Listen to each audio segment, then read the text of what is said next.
Muito bem, abra sua Bíblia então, no Evangelho de Mateus, capítulo 6. Quero relembrar um pouquinho do que nós falamos hoje pela manhã. Quero, mais uma vez, convidar você que veio pela manhã, para nós lermos esse texto, visitarmos aí essa declaração de Jesus, de advertência e cuidado para nós. E quero, então, fechar depois dando uma atenção especial à oração do Pai Nosso, que está ali a partir do verso de número 9. Ok? Então, a gente vai fazer um pouco mais do que nós fizemos hoje pela manhã. Mas nós vamos começar relembrando um pouco do que nós compartilhamos hoje pela manhã. E o nosso tema é devoção. E, de um modo mais específico ainda, sobre oração.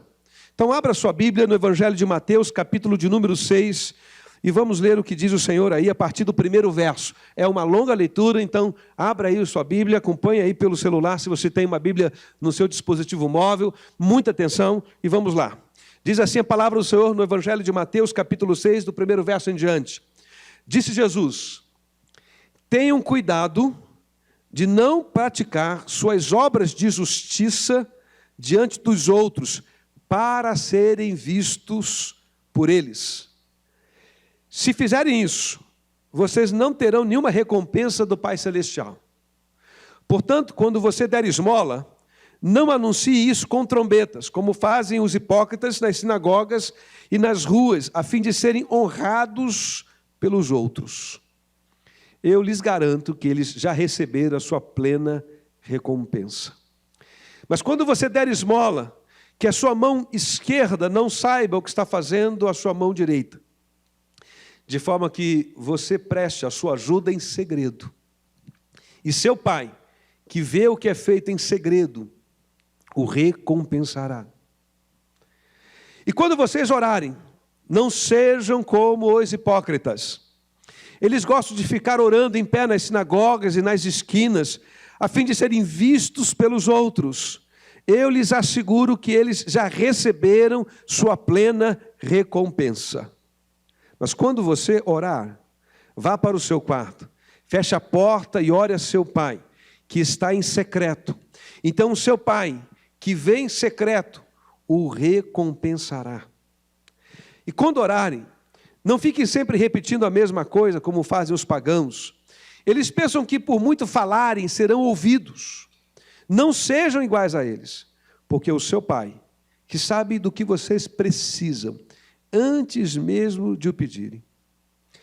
Vocês orem assim: Pai nosso que estás nos céus, santificado seja o teu nome. Venha o teu reino, seja feita a tua vontade, assim na terra como no céu. Dá-nos hoje o nosso pão de cada dia. Perdoa as nossas dívidas, assim como perdoamos, aos nossos devedores. E não nos deixes cair em tentação, mas livra-nos do mal, porque teu é o reino, o poder e a glória para sempre. Amém. Pois se perdoarem as ofensas uns dos outros, o Pai Celestial também lhes perdoará. Mas se não perdoarem uns aos outros, o Pai Celestial não lhes perdoará as ofensas. Quando jejuarem, não mostrem uma aparência triste como os hipócritas, pois eles mudam a aparência do rosto a fim de que os outros vejam que eles estão jejuando. Eu lhes digo verdadeiramente que eles já receberam a sua plena recompensa. Ao jejuar, arrume o cabelo, lave o rosto, para que não pareça aos outros que você está jejuando, mas apenas a seu Pai, que vem em secreto, e seu Pai, que vem em secreto, o recompensará. Amém. Até aqui. Vamos orar ao Senhor mais uma vez? Feche os teus olhos e me acompanhe nessa oração. Senhor, eu te agradeço mais uma vez por estar aqui e por nós estarmos aqui. E agora, diante da leitura que fizemos dessa palavra de Jesus, tão preciosa, importante, esse alerta, Senhor, esta convocação para uma vida de devoção e de relacionamento íntimo, profundo e real, verdadeiro com o Senhor. O nosso coração, ó Deus, se inclina com humildade para receber, ó Deus, essa palavra. E que ela encontre na vida de todos que estão aqui, na medida da experiência, no ponto da caminhada em que cada um se encontra. Que esta palavra encontre um lugar de relevância, de importância. E que pela mediação do Teu Espírito, a nossa consciência, o nosso entendimento, o nosso discernimento, o nosso caráter, ó Deus, seja influenciado, modelado pela Tua palavra e por essa palavra de Jesus aos nossos corações. Abençoa-nos assim. E nós pedimos ao Senhor, como os discípulos pediram, nos ensina, Senhor, a experiência da oração. Nos ensina a orar. Em nome de Jesus. Amém. Oração eu aprendi que é falar com Deus. Amém? Você aprendeu assim também? Oração é uma conversa com Deus. Mas a gente depois cresce e aprende que quando a gente ora, a gente não só fala com Deus, mas Deus fala com a gente também. Amém? Oração não é monólogo. Oração não é uma experiência de apresentar a Deus como se Ele fosse um despachante celestial das bênçãos divinas, não é isso? A nossa lista de necessidades. Oração é uma experiência de devoção, é uma experiência de encontro com Deus.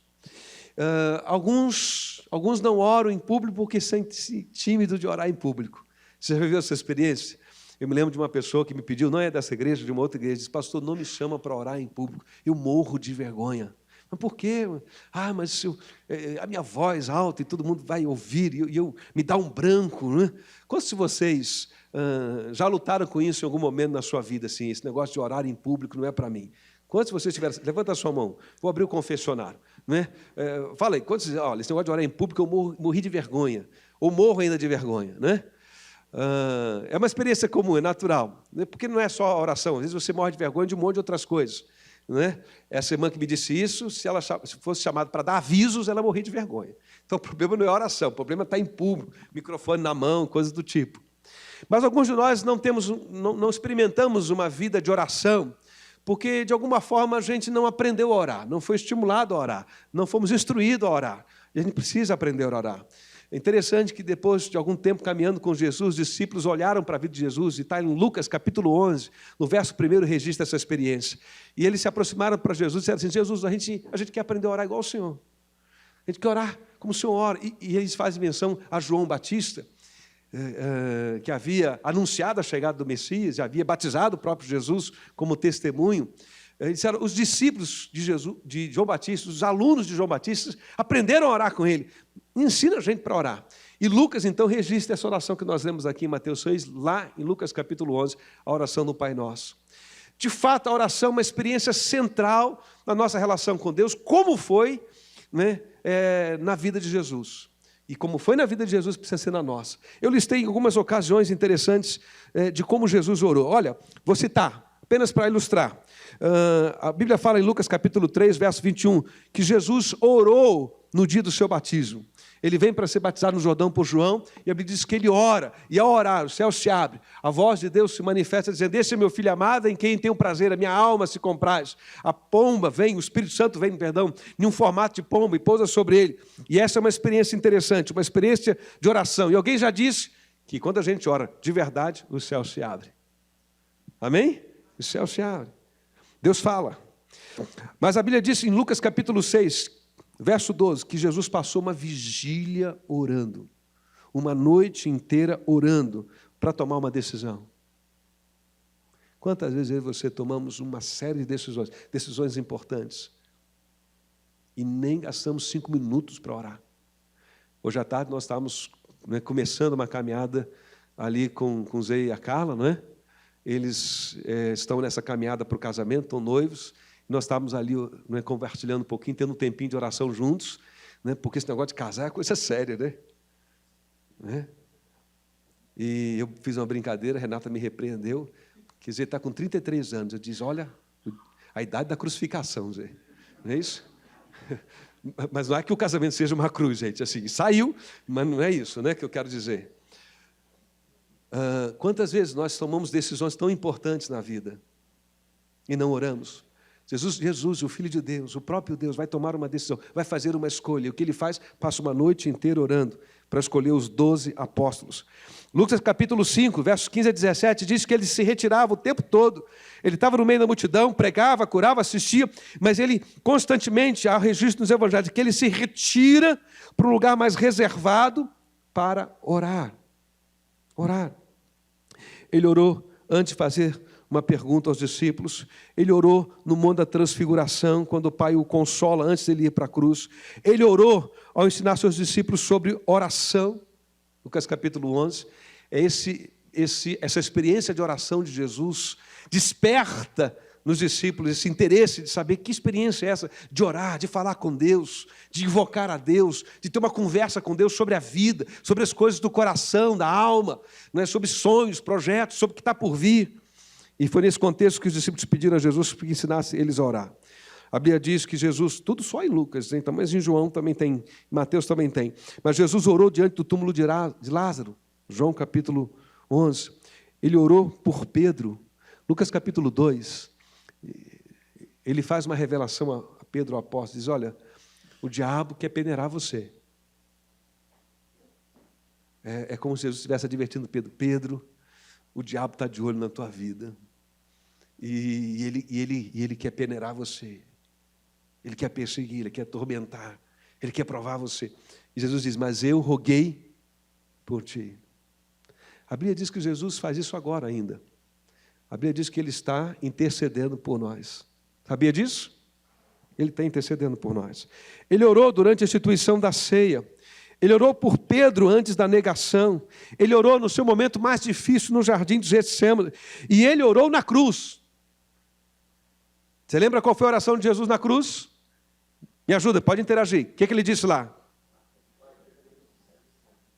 Pai, perdoa, porque não sabe o que faz. E a última oração dele foi, Pai, em tuas mãos entrego o meu espírito. E ele morreu. Se a oração foi tão importante, tão frequente, digna de nota, digna de registro, e alguns registros com tantos detalhes, que valor eu e você deveríamos dar à oração? Que valor eu e você deveríamos dar a essa experiência?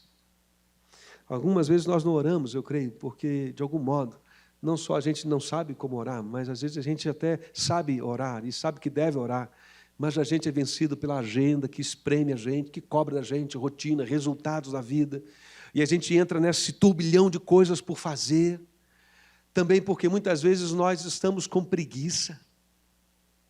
Você luta também com cansaço, com desânimo, com uma preguiça de vez em quando que bate lá, assim, tipo, não, fica deitado, estica um pouco mais, né? Mais ou menos com aquele raciocínio que Provérbio registra, um pouco para tosquerejar, um pouco para cochilar, não é? Provérbio tem um texto que ele registra isso, né?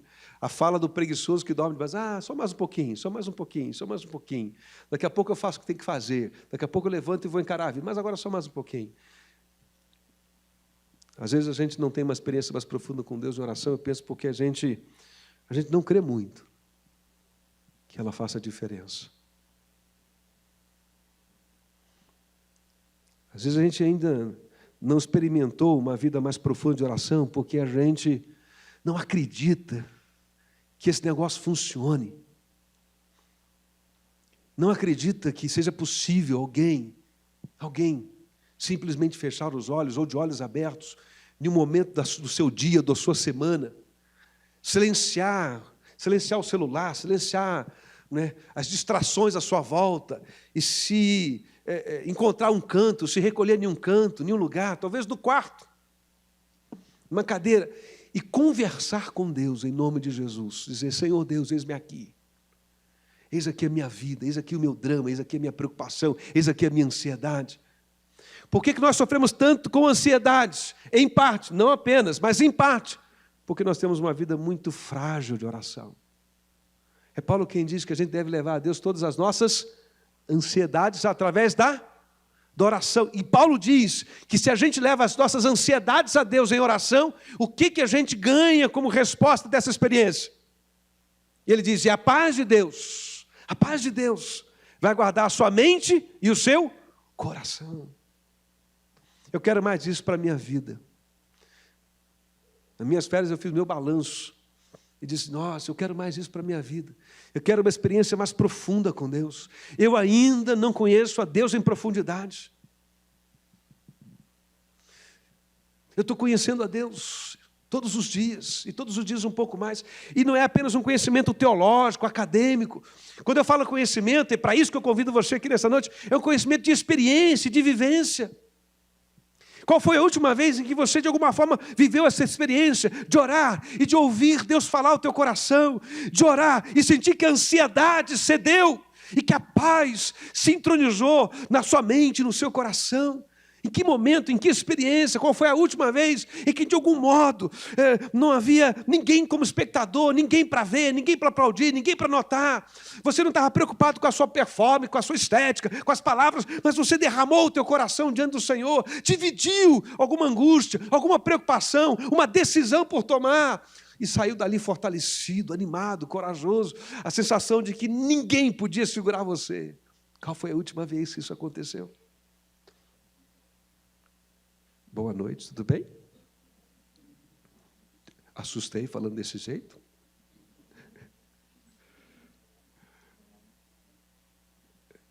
Eu queria, então, em nome do Senhor Jesus, convidar você para essa experiência de oração e devoção ao Senhor. Amém? Mas olha aqui para o texto, você está com a sua Bíblia aí? Eu quero relembrar algumas coisas que nós compartilhamos. É incrível como a gente é capaz de perverter coisas tão importantes.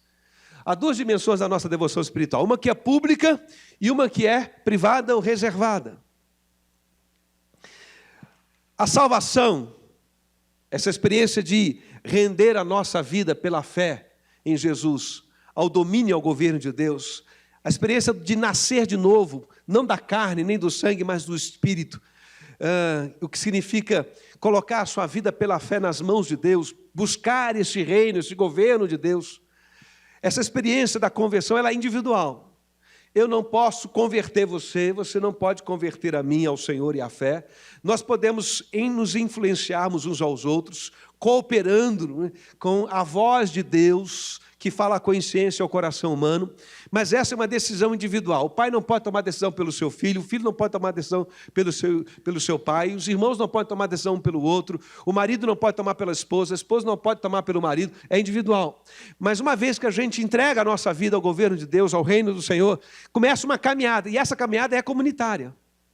Por que eu e você estamos aqui nessa noite? Porque nós estamos numa caminhada de fé. Nos reunimos como igreja. E o que nós viemos fazer aqui? Viemos adorar o Senhor, viemos celebrar o Senhor, viemos cultuar o Senhor, ter um tempo de devoção, de leitura da palavra.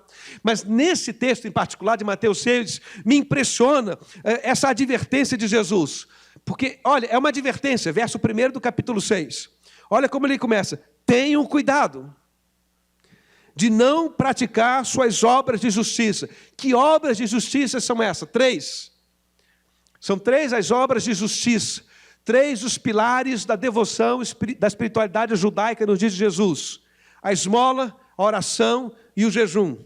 Jesus não está recriminando nem condenando nenhuma das 3. Então, se você quiser observar essas 3 na sua vida, observe, isso vai te fazer muito bem à alma. Aprenda a dividir, a servir, a repartir seus bens materiais e ajudar os que necessitam. Aprenda a orar e a buscar a Deus em oração e a direção de Deus e a comunhão com Deus. E aprenda a ter disciplina através do jejum. Nós não vamos falar sobre jejum hoje aqui, mas vamos falar sobre jejum logo, em algum outro momento da nossa caminhada. Mas esses 3 elementos, esmola, oração, jejum, eram essas obras, esses 3 pilares de vidas religiosas. Mas olha, incrível como uma coisa que é para aproximar a gente de Deus, uma coisa que é para fortalecer a nossa relação com o Senhor, uma coisa que é para nos tornarmos mais sensíveis e sujeitos à voz de Deus, pode ser pervertida.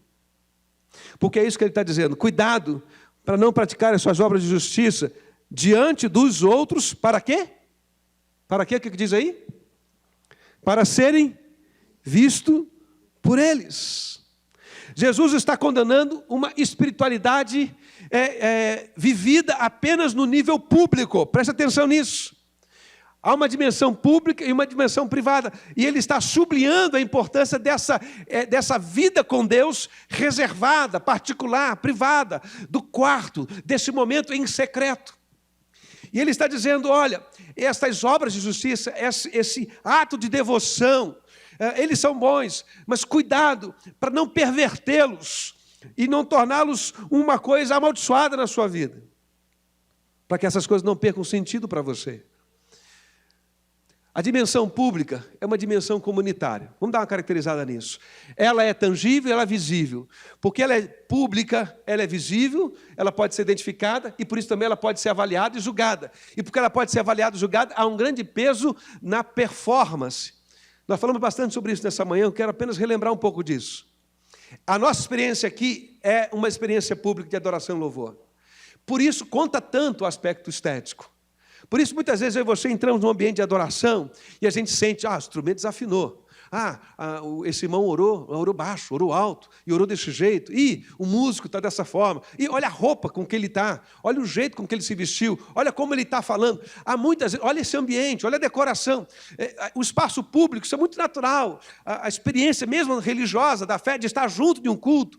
A gente nessa experiência pública, a gente é suscetível a isso, a se distrair do que está acontecendo no público e a se distrair com essas observações estéticas. Quantos de nós já não nos sentimos impressionados e, mesmo que não seja consciente, talvez de um modo espontâneo, a gente estava na presença de alguém que orou, e orou de uma forma tão impressionante, e a gente diz assim, uau, esse homem, essa mulher tem muito poder, olha que oração forte. Mas aí a gente também orou, e alguém orou do nosso lado, e a oração era mais fraquinha, a voz mais baixinha, né? Parecia uma voz assim meio tímida, e a gente diz assim, nossa, que oração fraquinha, né? Já teve essa sensação, não? Estética, não é que você esteja fazendo um julgamento espiritual de ninguém, aquela sensação, né? Porque a impressão que a gente tem é que no público a coisa tem que funcionar bem bonita, bem redondinha, né? Porque a gente, no público, se impressiona com a performance. E aí Jesus chama atenção para o fato de que quando o público não é sustentado por uma experiência no privado, a única coisa que importa é a opinião dos outros. E a gente começa a ficar prisioneiro e refém desse sentimento do que vão pensar de mim, do que vão falar a meu respeito. Será que eu estou impressionando? Será que eu estou conquistando audiência, auditório? Não é? E a gente, às vezes, embarca nisso. Jesus diz que eles estavam esmolando, orando e jejuando, mas, de alguma forma, o que está acontecendo? Eles estão fazendo isso para conquistar autoridade sobre o povo. Um status de pessoas super espirituais, próximas de Deus. Jesus está condenando isso. A dimensão privada, ela é reservada, ela é íntima, ela é não visível. Não dá para você mensurar, avaliar se orou muito, orou pouco, porque ninguém está vendo, né? É entre você e Deus. Ela não pode ser avaliada esteticamente, né? Não tem performance para ser vista. Essa dimensão privada, do secreto.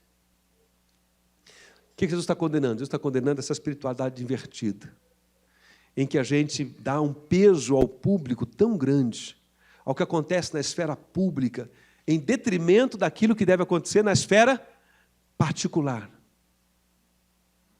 Então, preste atenção, quando isso acontece comigo, com você, a gente vem para esse lugar aqui com muita expectativa de que algo especial da parte de Deus aconteça. Já que não aconteceu nada especial durante a semana, não é verdade?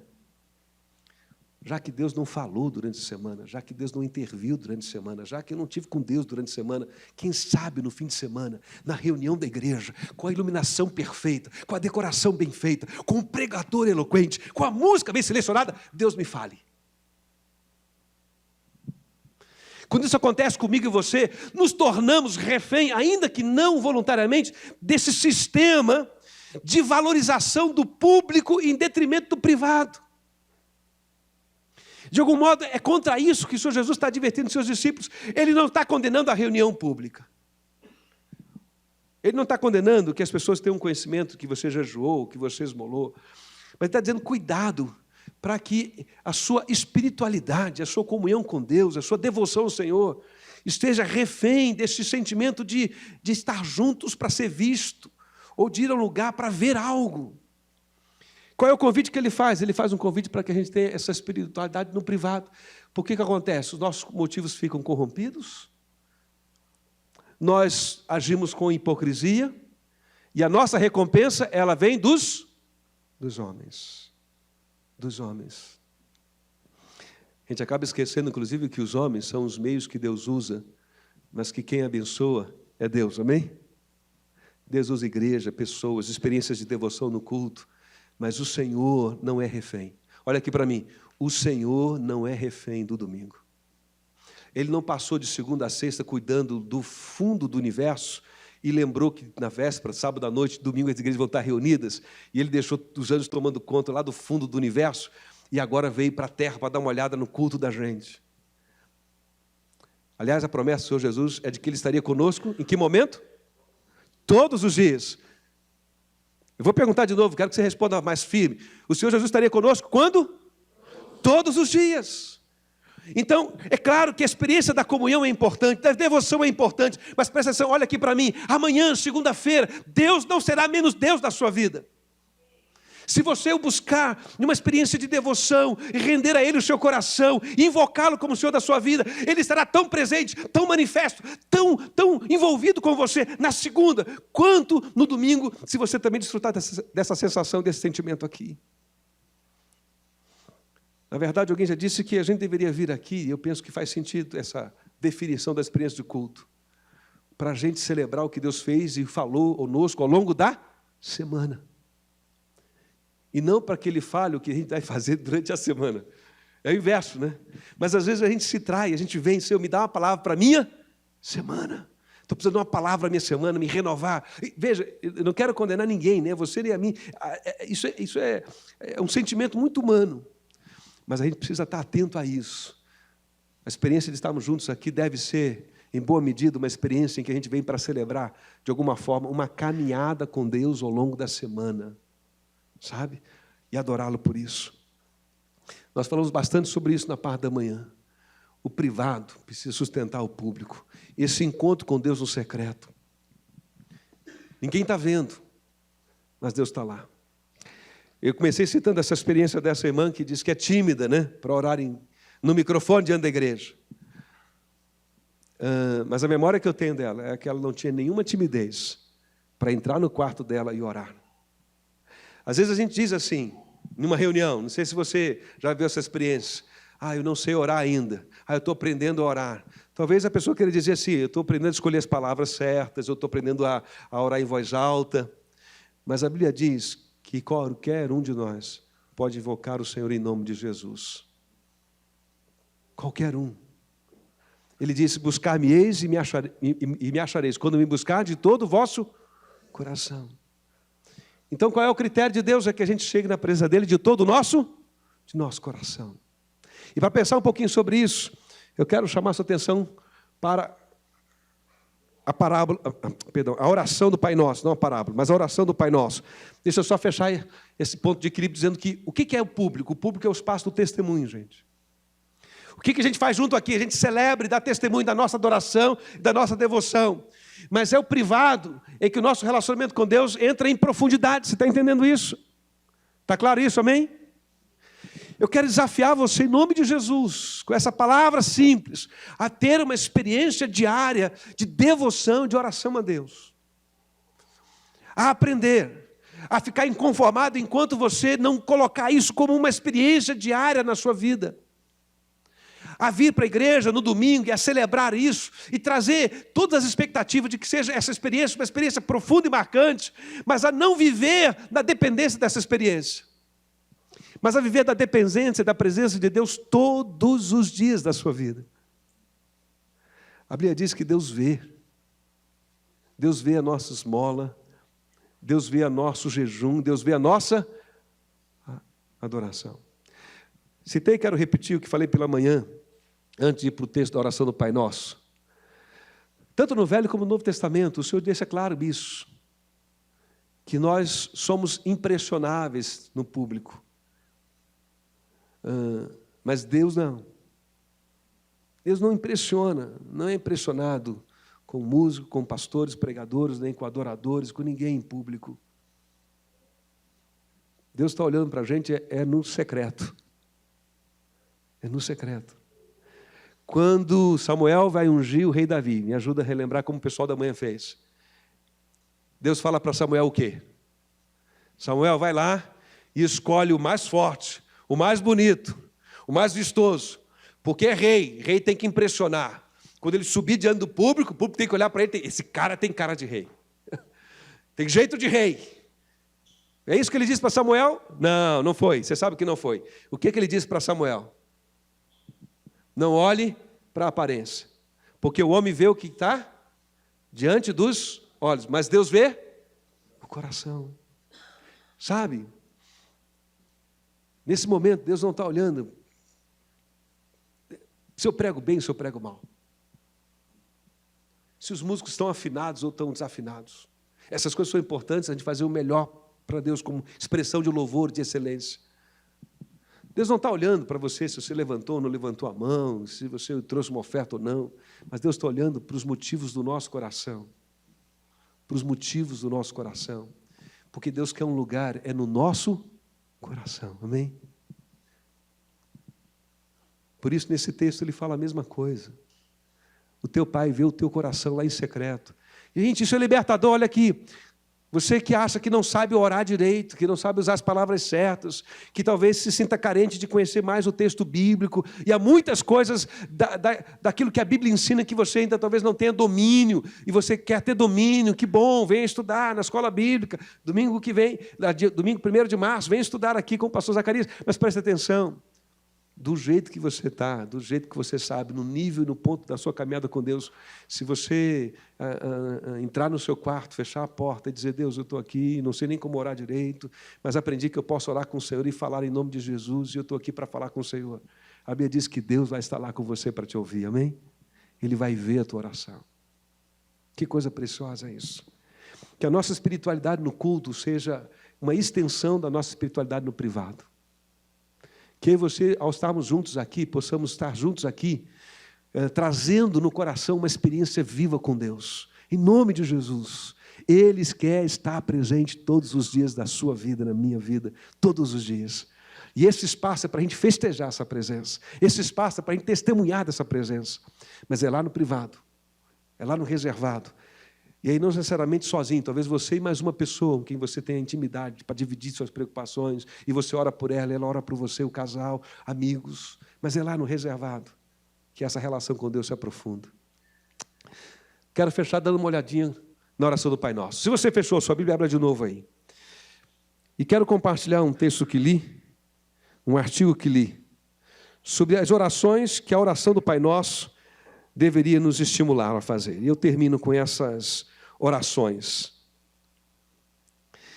Vamos lá para o Pai Nosso, eu convido você a ler junto comigo. Abra sua Bíblia aí, então, mais uma vez, se você fechou em Mateus capítulo 6, verso 9. Já que Jesus está ensinando a orar, e ele dá uma oração modelo, e isso significa que essa oração não é uma oração para ser repetida mecanicamente, embora possamos fazê-lo, e muitas vezes nos reunimos, né, como se fosse uma oração ecumênica, né, neutra, que todo mundo pode orar, mas ela não foi feita para ser isso, uma espécie de reza mecânica, mas uma experiência, né, de devoção a Deus. E é como se Jesus desse aqui algumas referências, algumas pistas daquilo que precisa estar presente na oração da gente, nesse relacionamento de devoção com Deus.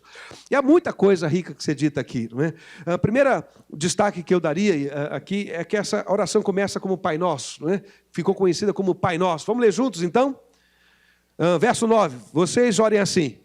Pai nosso que estás nos céus, santificado seja o teu nome. Venha o teu reino. Seja feita a tua vontade, assim na terra como no céu. Dá-nos hoje o pão nosso de cada dia. Perdoa as nossas dívidas,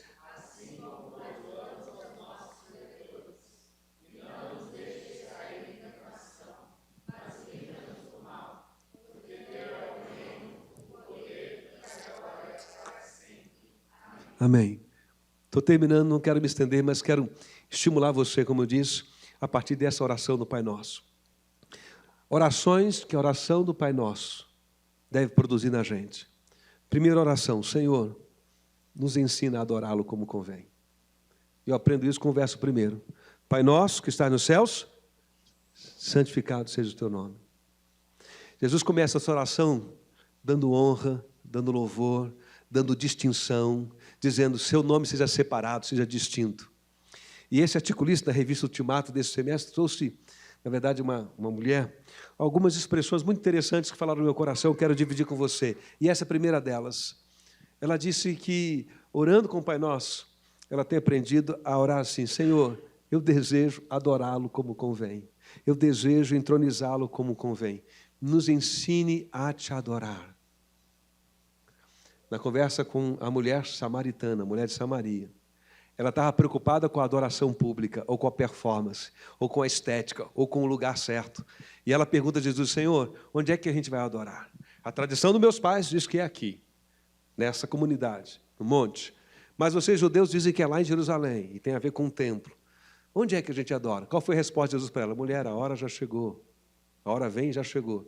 Em que os verdadeiros adoradores adorarão o Pai em espírito. É verdade. Quando ele disse isso, ele estava respondendo para aquela mulher: não é mais uma questão de geografia. É uma questão, digo eu, de anatomia. Onde está o teu coração? Aliás, Jesus disse isso. Onde está o teu coração, aí está o seu tesouro. Então, a oração do Pai Nosso nos ensina a adorar ao Senhor. E orar com o Pai Nosso é dizer: Deus, me ensina a te adorar, a te reconhecer, a te entronizar, a invocar o teu nome como um nome distinto, um nome sobre todo o nome. Mas aí vem o verso 2: venha o teu reino e seja feita a tua vontade, assim na terra como no céu. Então, nesse verso 10, uma segunda oração pode ser feita. E que oração seria essa? Senhor, me ensina a tua vontade. Senhor, me ensina a desejar fazer a tua vontade. Que a tua vontade, Senhor, se estabeleça na minha vida. E isso não significa só coisas boas. Isso pode significar renúncia, muitas vezes, não é? Abrir mão de algo que a gente não quer abrir.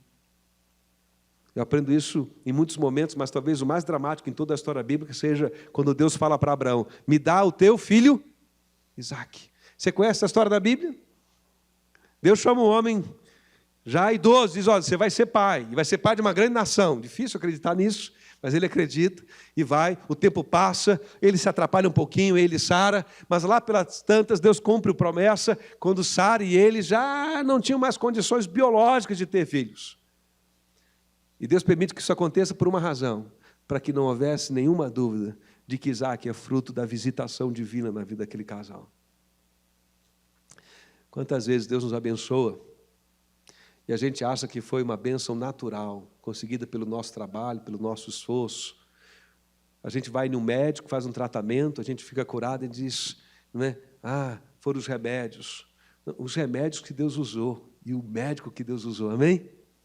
Porque Tiago diz que toda boa dádiva e todo dom perfeito vem de Deus. A cura, seja por um milagre, a cura, seja por um processo terapêutico, não é? De investimento médico, também é cura divina. Porque o conhecimento científico que produziu o remédio, que deu conhecimento ao médico, competência ao médico, que produziu o aparelho do diagnóstico ou do tratamento, foi produzido porque Deus deu ao homem, né, essa inteligência, essa capacidade. A gente deve celebrar toda a boa dádiva, amém? Nesse verso 12, então, a gente aprende a dizer: Senhor, faça a tua vontade, mesmo que ela seja difícil para mim. Eu quero fazer a tua vontade. Mas aí, no verso seguinte, ele fala do pão nosso de cada dia. Dá-nos hoje o nosso pão de cada dia. O que isso me ensina? Isso me ensina a confiar em Deus. É um desafio. O Pai Nosso me estimula, nesse verso, a dizer assim: Deus, me ensina a confiar no Senhor, a reconhecer que o Senhor é o provedor da minha vida. Eu sei que eu estou trabalhando, e eu sei que eu estou trabalhando em um mundo que foi amaldiçoado, e com o suor do meu rosto eu vou arar a terra, mas eu sei que se o Senhor não for comigo, se o Senhor não abençoar, se o Senhor não der uma terra boa, se o Senhor não der chuva, a semente não vinga, a terra não floresce, o pão não chega à minha mesa. O que essa oração então nos ensina a dizer? Deus, me ensina a confiar que a provisão do pão sobre a minha mesa vem do Senhor. Amém? Mais um pouquinho à frente, a gente aprende, a partir do verso então 12. Perdoa as nossas dívidas como perdoamos aos nossos devedores. Uma outra oração que a gente precisa aprender a fazer então. Qual é? Senhor, nos ensina a perdoar. nos ensina a perdoar. E eu tenho a impressão, você deve ter lido o verso, deve lembrar dos versos 14 e 15, pois se perdoarem as ofensas uns dos outros, o Pai Celestial também lhes perdoará, mas se não perdoarem uns aos outros, o Pai Celestial não lhes perdoará as ofensas. A gente só consegue reconhecer o perdão de Deus quando a gente também vive a nossa própria experiência de perdoar. Talvez essa seja uma das razões porque muitas vezes a gente banaliza o perdão de Deus, sabe por quê? Porque a gente não vive a experiência de perdoar. Então a gente não sabe muito bem na experiência sentimental da nossa alma o que significa e o que custa para Deus nos perdoar os pecados. Mas quando a gente tem que lidar com uma situação de ofensa, de perda, de prejuízo, de traição, enfim, alguma coisa reclama justiça, a gente tem que perdoar, liberar o coração daquele sentimento de ódio, de vingança, desejar o mal do outro como uma espécie de retribuição. A gente libera a nossa alma disso, pelo perdão.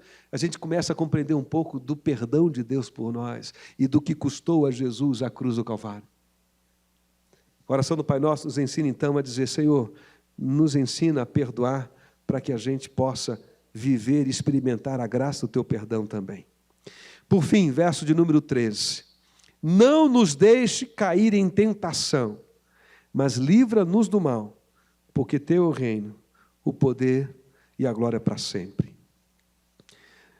Nesse último verso, a gente é encorajado a orar e dizer para Deus: Deus, me ensina e me ajuda a perseverar. Me ensina e me ajuda a perseverar. Convido os músicos para subirem aqui, enquanto isso quero relembrar o que nós falamos sobre a oração do Pai Nosso. É uma oração modelo. É uma oração aqui registrada por Jesus naquele contexto do Sermão do Monte, mas lá em Lucas 11, essa oração é repetida como uma resposta ao pedido dos discípulos. Senhor, nos ensina a orar. Então eu quero terminar esse momento aqui dizendo para você, se você se sente assim: pastor, eu não sei orar, eu não consigo perseverar em oração, eu começo a orar, minha mente divaga, eu me distraio, eu não consigo orar mais do que 5 minutos durante a semana. Então, qual é a sua oração aqui nessa noite? Qual é a sua oração aqui nessa noite? Senhor, me ensina a orar. Me ensina a reservar um tempo na minha semana para invocar o Senhor. Me ensina a disciplinar a minha agenda de tal maneira que eu consiga descansar dos afazeres domésticos ou da rotina da minha semana profissional. Me ensina a ter prazer nessa experiência do secreto, de me recolher em um cantinho, não é? E adorar o Senhor. Tudo bem? A nossa escola de música, né? Começa cedo. Dá até para lembrar aquele comercial que traz um princípio de educação de filhos muito importante, né? Criança vê... Criança, vê o exemplo e a criança faz, né? Muito bem. Ajusta, afina aí. Deixa eu fechar, olha aqui para mim de novo. Então, preste atenção. Se você não tem vivido uma vida de oração, se essa não é a tua experiência, você está perdendo algo muito precioso. Se a tua experiência com Deus está limitada a um dia, um horário, um fim de semana, no domingo da igreja, e é tudo que você tem para contar, você está perdendo algo precioso. Que bom, ainda tem um domingo, né? Que bom que você pode vir aqui. Mas eu queria dizer para você que Deus é um Deus muito pessoal. Ele quer tratar com você de forma pessoal. E você não precisa de nenhum pastor para ser mediador dessa experiência. Aliás, toda a estrutura da igreja, ela existe, pastores, líderes, para ajudar você, para apoiar você. Mas Deus quer ser uma experiência pessoal de cada um de nós, amém? Me permita usar até uma linguagem mais humana. Quero tocar o teu coração, despertar um sentimento para que essa palavra fique memorizada, né? Talvez agora mesmo, Deus esteja lutando com um sentimento de saudade de alguns de vocês. Fiquei pensando nisso. Período das minhas férias. Houve um momento no início da minha vida cristã em que a experiência da devoção, da oração era a coisa mais preciosa da minha semana. Mas quantas vezes eu me afastei e tive que voltar? Quantas vezes eu entrei na rotina, no automático? Quantas vezes a minha devoção ficou refém da minha agenda, do que ia acontecer na igreja domingo? Quero convidar você a voltar àquela experiência, talvez, como diz na carta às igrejas, não é? Do primeiro amor. Se você não sabe orar, a sua oração é: Senhor, me ensina a orar. E a próxima vez que você ler a oração do Pai Nosso, e você escutar a oração do Pai Nosso, você vai lembrar dessas outras orações que o Pai Nosso estimula a gente a fazer. Vamos relembrar?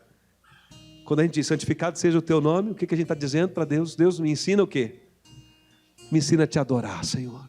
A dar distinção ao teu nome. Santo é separado. A dizer, Senhor, que o teu nome seja distinto.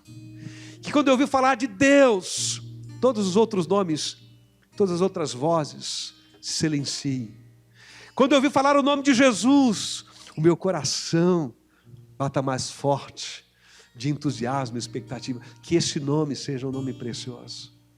Mas quando a gente diz assim, venha a nós o teu reino, seja feita a tua vontade, assim na terra como no céu, a gente aprende a fazer o quê? A orar por quê? Por obediência, por desejar a tua vontade, por fazer a vontade dele. É o reconhecimento de que, Senhor, às vezes fazer a tua vontade é muito difícil. Aliás, olha aqui para mim, eu acho que muitas vezes a gente não faz a vontade de Deus, não é porque a gente não sabe. Às vezes nós conversamos uns com os outros em busca de um aparente conselho, tipo assim, me ajuda, eu queria saber o que eu faço nesse assunto, mas no fundo a gente sabe. O que a gente está procurando é alguém que nos apoie na nossa desobediência. Muitas vezes a gente está querendo alguém que diga assim, não, não precisa, não leve isso tão a sério, não é bem assim, nós temos muito exagero. Porque Deus fala. A gente aqui não tem ouvidos para ouvir muitas vezes. Mas quando a gente diz, o pão nosso de cada dia nos dá hoje, o que nós estamos dizendo para Deus? Ensina-nos ao quê? A confiar. A confiar na tua provisão, na tua providência. E quando a Bíblia diz, Senhor, nos ensina a perdoar uns aos outros, essa oração é, Senhor, me ajuda a perdoar. E quando ele diz, livra-nos do mal, livra-nos da tentação, esse último verso nos ensina a fazer o quê? A dizer para Deus o quê? Senhor, me ensina a perseverar. Nós vamos cantar uma canção bem especial, que fala de oração. É da APA? É aquela que nós cantamos de manhã? É da APA. Provavelmente você que já tem caminho na igreja conhece, né? Essa canção. Mas deixa eu dizer uma coisa para você. A oração do Pai Nosso revela que Deus conhece as nossas fragilidades. Presta atenção. Deus sabe que nem sempre nós santificamos o nome dele na nossa vida. Deus sabe que nem sempre nós queremos a vontade dele na nossa vida. Deus sabe que muitas vezes a gente acha que o pão que está sobre a nossa mesa foi porque nós fizemos para merecer. Foi fruto do nosso braço forte. Deus sabe que às vezes nós carregamos por anos, mágoas e ressentimentos no nosso coração. Desejo de vingança que nutre ódio por algumas pessoas, das quais nos tornamos escravos na memória. Deus sabe que nós somos fracos diante da tentação e da prova. Por isso Ele nos ensinou a orar por essas coisas. Por isso Ele ensinou a oração do Pai Nosso.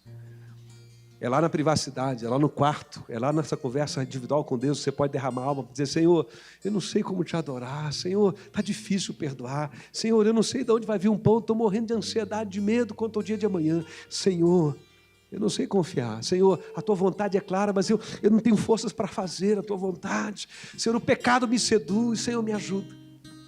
Essa é uma oração, a gente faz muito ela em público, mas eu quero convidar você a fazer essa oração em secreto. Porque o teu Pai que te vê em secreto te reconhece.